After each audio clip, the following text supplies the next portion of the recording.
සුබ උදෑසනක් වේවා ජෙස්මිහිටයි. අද ඉරිදා අප මෙනෙහි කරන අපගේ දේව වාක්‍ය ප්‍රකාශනයේ පළමු දේව වාක්‍ය ප්‍රකාශනය නික්මයාම පොතේ 3 වෙනි පරිච්ඡේදය. අපේ දෙවියන් වහන්සේ කියන්නේ කවුද? උන්වහන්සේගේ ස්වභාවය සහ උන්වහන්සේ අපව කැඳවන්නේ කුමක් සඳහාද යන බව ඒ පාඩේ අපට විස්තර කරනවා. දෙවියන් වහන්සේ තමන් වහන්සේව හඳුන්වා දෙනවා 7 වෙනි පාඩේ මිසරයේ සිටින මාගේ සෙනගගේ දුක්ඛිත තත්වය මම දිටිමි. ඔවුන්ගේ නායකයින්ට විරුද්ධව ඔවුන් කරන චෝදනා මම ඇහුම්කන් දුනිමි. ඔවුන්ගේ දුක් වේදනා මම දැක ඒවා වෙනුවෙන් යෙදෙන්නට මම බැසාවෙමි යනුවෙන් උන්වහන්සේ ප්‍රකාශ කරනවා. සහ කම්පනය පිළිබඳව මීට වඩා හොඳ යමක් අපිට හිතා ගන්නටවත් බෑ. තමන්ගේ ජනතාවගේ දෛනික ජීවිත තත්ත්වය දුක්ඛිත ජීවිත තත්ත්වයක් එක්ක අනන්‍ය වෙන දෙවි කෙනෙක්.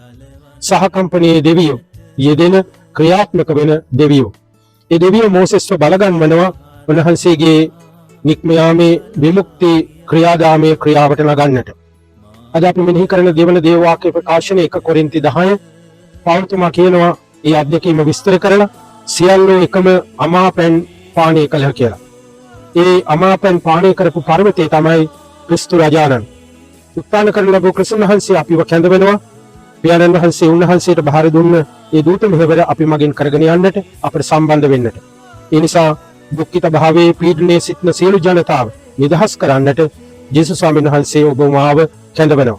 ඒ නිසා දෙවෙනි වතිකානු මන්ත්‍රණ සභාවේ නූතන ලෝකයේ කතෝලික සභාව කියන ලේඛනයේ තියෙන ඒ මුල්ම පාඩය අපිට ඉතාමත්ම අභියෝගාත්මකයි. අපගේ කාලයේ සියලු ගැහැණුන්ගේ මිනිසුන්ගේ ප්‍රීතිය හා බලාපොරොත්තුවද ලතවුල් හා කාන්සාවන්ද විශේෂයෙන් දිලුණු භාවයට හා පීඩනයට මොනියම් ආකාරයකින් ඔහු පාත්‍ර ජනතාවගේ ජීවිත තත්ත්වයන් ක්‍රිස්තුන් වහන්සේගේ ප්‍රීතිය හා බලාපොරොත්තුවද වන්නේ.